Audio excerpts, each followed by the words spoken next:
Doho ma Kisumu owito oko bura manomakne go jakedne ratich oganda Boniface Akach kod rowere mamoko e kaunti ma Kisumu e kinde ng'anyo mag Gen Z ma dwe mar auchiel higa 2024. Doho yango ni onge neno moromo masiro ketho manodonjne jokedo ne ratich oganda Boniface Akach gi jowetene kaluwore ni ne ondhigi e alwora ma Patels mopogore gi kaka ketho manodonjnegi godo wacho ni nomagi ka gidino apaya mogingo dinga e chuny boma ma Kisumo.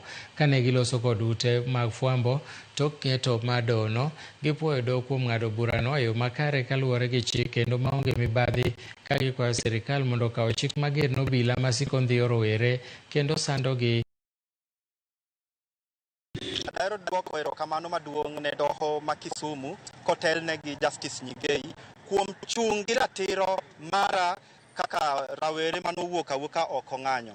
Nwaneno ka polis nobiro kanyo gi mriaso ka gitemo wacho ni an nabayo geche gi kite, ating'o kite madongo dongo akete ndara mondo kik gachi kal, anyiso jopiny mondo bagi gi kidi, kendo gimedo wacho ni abe na incite jopiny mondo gogi.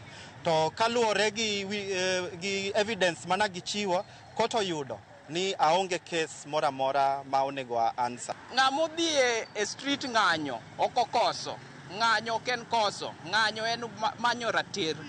Koro wacho ni ka Akach gi wan jo rowere wabiro e streets, wabiro dhaw, wabiro kwa ratichwa.